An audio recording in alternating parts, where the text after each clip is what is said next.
Hello అండి అందరికి నేను విషయం Bobby welcome back to VC media.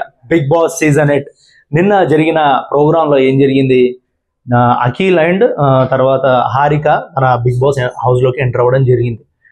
Enter అయ్యింది దేనికంటే అంటే ఫినాలిస్ట్ టికెట్ టు ఫినాలే కంటెండర్స్ ఎవరో సెలెక్ట్ చేస్తాను, వాళ్ళకు ఒక గేమ్ పెట్టి వాళ్ళని సెలెక్ట్ చేస్తాను.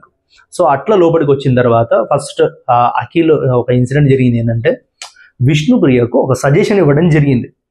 అంటే ఓకే నీకున్న ఫీలింగ్స్ ఓకే మంచిదే, కానీ ఫస్ట్ నీ గురించి నువ్వు ఆలోచించు, తర్వాత వేరే గురించి ఆలోచించు. ఒక ఏజ్ అన్నాక ఆ ఫీల్ ఉంటుంది, కానీ అక్కడ అటువంటి లేదన్నప్పుడు కొంచెం నువ్వు తగ్గాలి అని చెప్తుంటే కొంచెం విష్ణుప్రియ ఏంటంటే కొంచెం వెరైటీగానే ఆన్సర్ ఇస్తుంది. ఆ తర్వాత హారిక అనేది పృథ్వీని డైరెక్ట్గా క్వశ్చన్ అడుగుతుంది. సో నీకేమైనా అటువంటి ఫీలింగ్స్ ఏమైనా ఉన్నాయా, ఏదైనా ఉంటే క్లారిటీగా చెప్పేసి అంటే పృథ్వీ క్లారిటీ చెప్తాడు. నేను ఇప్పటిదాకా ఎన్నిసార్లు అడిగినా అన్నిసార్లు నేను క్లారిటీగా చెప్పిన. సో ఆమె అయితే నాకు డైరెక్ట్గా ఏం ప్రపోజ్ చేయలేదు. ఆమె ఒక వ్యక్తపరుస్తుంది యాజ్ ఎ ఫ్రెండ్గా, తనంటే నాకు చాలా ఇష్టం, కానీ నాకంటూ అట్లా ఏం లేదు, నేను ఆ జోలి కూడా పోదలుచుకోలేదు, నేను ఓన్లీ ఫోకస్డ్ నా కెరీర్ అండ్ గోల్స్ మీదే నేను ఫోకస్ మొత్తం ఉంది అని ఒక క్లారిటీ ఇచ్చేసాను. ఇచ్చిన తర్వాత కూడా అక్కడ ఏంటంటే ఒక చిన్న విష్ణుప్రియకు కొంచెం చెప్పకపోయినా ఆ బాధ అనేది వచ్చింది.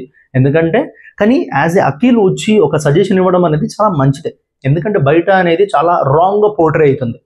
మీకు తెలుసు ఆమె ఏంటంటే పృథ్వీ షూ లేస్ కట్టడం, ఆ పృథ్వీకి ఏం చేయాలన్నా నిజం చెప్పాలంటే ఒక పని మనిషి లెక్క అట్లా. అంటే ఇప్పుడు ఒక భర్తకు చేస్తే అది వేరే విషయం, ఇప్పుడు మన భర్తకు చేస్తే అది వేరే విషయం. అంతేగాని అతను ఎవరో ఇంకా అక్కడ బిగ్ బాస్కి వచ్చి పరిచయం అయ్యారు, దానికి అంతగానం తను షూ లేస్ కట్టడం, తనకంటే నాకంటే ఎక్కువ పృథ్వీ అని అనడం వీళ్ళ ఫ్యామిలీకి కానీ వీళ్ళ ఫ్రెండ్స్కి కానీ వీళ్ళ రిలేటివ్స్ కానీ ఎంత ఇబ్బందికరంగా ఉంటుందో అది తనకు అర్థమైతే లేదు. అఖిల్ చెప్పిన తర్వాత కూడా ఆమె లేదు నేను ఇట్లే ఉంటానంటుంది. మీకు ఆమె మెంటాలిటీ ఆమె ఇష్టం. తర్వాత టాస్క్ స్టార్ట్ అయింది.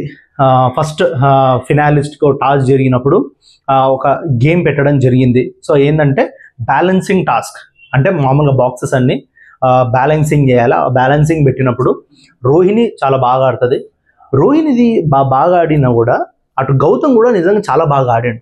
గౌతమ్ కూడా అప్పటికప్పుడే జస్ట్ ఒక ఫ్రాక్షన్ ఆఫ్ సెకండ్స్లో తను కూడా అయిపోయింది.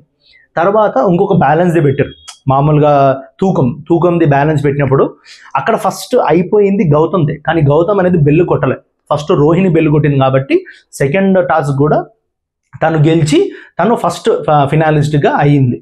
తర్వాత విష్ణుప్రియకు బ్లాక్ స్టార్ రావడంతో విష్ణుప్రియని అవుట్ ఆఫ్ ది రేస్ చేయడం జరిగింది. ఆమెకు ఫినాలిస్ట్ రేస్లో లేదు.